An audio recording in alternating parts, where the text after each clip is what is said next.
ભયંકર પરિણામ છે, એટલે મારે આ કહેવું પડે છે. હા, પેલા છે તે આપણે કીધું ને કે મૂળને તપાસો.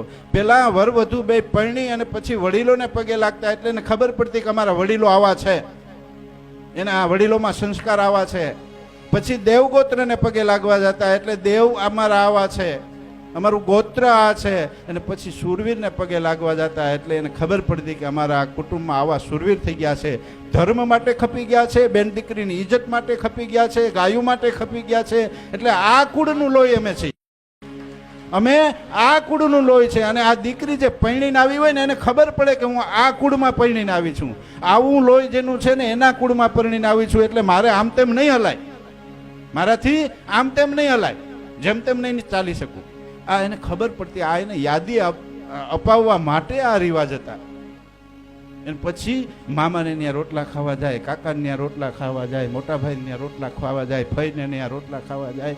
હવે આ બધાને ત્યાં રોટલા ખાવા જાય ને તો મહિના 2 મહિના નીકળી જતા.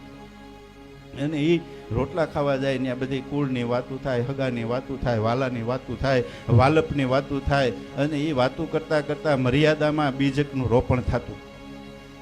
એ મર્યાદામાં બીજનું રોપણ થતું, બાળકનું મૂળ બંધાતું. એટલે એ બાળક મર્યાદા વાળા થતા. અને આ સીધી પિકનિકની ટિકિટ. એટલે પછી એ ત્યાં જઈ પછી જ્યાં ગયો હોય, ફરવા ગયો હોય ને, 2 માણસ એકલા હોય ને, પછી યુવાની હોય, નવા નવા પૈણા હોય ને, પછી જે કાંઈ ધીંગા મસ્તી ડિસ્કો કરતા કરતા જે બાળક થાય એ કેવું થાય એ તમારે વિચારવાનું છે. ને એના માટે આ બધું આવું ફેરાઈ ગયું છે. હે, એ પછી કાંઈ કોઈનું માને નહીં, કારણ કે એ ડિસ્કો કરતા કરતા બીજ રોપાણું છે, એ મોજ કરતા કરતા બીજ રોપાણું છે. અને પછી શું કરો છો ખબર? તકલીફ અમને આવી છે, એ બચ્ચા બગડે ને પછી પાછા અમારી પાસે લઈ આવે, કાં કોઈ ભુવા પાસે લઈ જાય, બાપુને માથે હાથ મૂકો ને સુધરી જાય.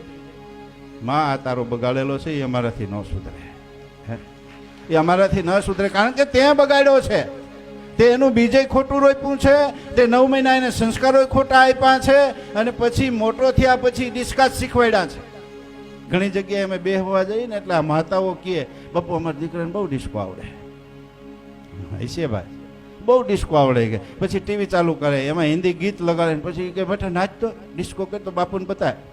હું તો હળવેકથી કહી દઉં, અટાણે ડિસ્કો કરાવે, મોટી થાય ને પછી એ તને ડિસ્કો કરાય છે, પછી તારું માનશે જ નહીં, પછી તારા પગ ધ્રુજશે કે આ ક્યાંથી આમ થયો. પણ માં તારો ખોળો બગડ્યો છે.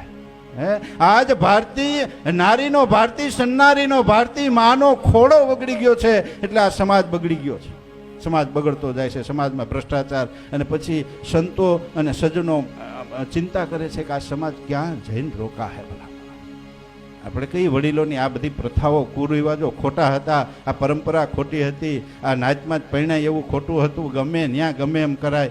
આપણે અત્યારે આવા વિચારો કરીએ છીએ, ઓલું બધું ખોટું લાગે છે. પણ એ જે કાંઈ છે ને એ આધ્યાત્મિક સાયન્સ છે.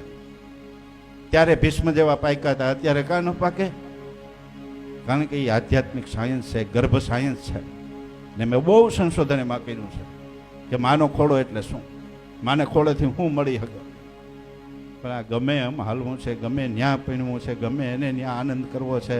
અને પછી બાળકો થાય એ ગમે એવા થાય. હા, એ પછી મર્યાદાવાળા ન થાય, એ કાંઈ કરી શકે એવા ન થાય.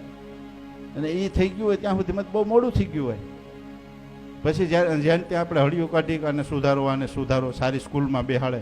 પણ સારી સ્કૂલમાં બેના પછી સારો વકીલ બનશે, સારો એન્જિનિયર બનશે, હે, સારો માણસ નહીં બને.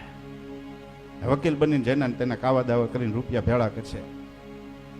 હા, વકીલ એન્જિનિયર બનીને જેના તેના કાવા દાવા કરીને પૈસા ભેળા કરશે, જ્યાં ત્યાં ખોટા બધા કાર્યો કરશે.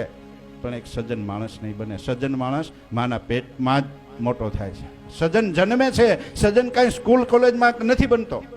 સજ્જન માના પેટમાં જન્મે છે, માના પેટમાં મોટો થાય. એ કોલેજ છે ને એ બહુ વિશાળ કોલેજ છે, એની ખબર પડવી જોઈએ આ માતાઓને. આ સમાજને એની ખબર પડવી જોઈએ. આપણા રિવાજોને છોડો નહીં. હવે સાયન્સ, હવે વિદેશોવાળા પણ સંશોધન કરીને કહે છે કે ગોત્ર બરાબર હતું, સગોત્ર જ આમ થવાય, આમ જ લગ્ન કરે. હવે એ બધા કરે છે. એ આપણા યોગની પાછળ પીડ્યા છે ને આપણે એની સંસ્કૃતિની પાછળ પીડ્યા છે.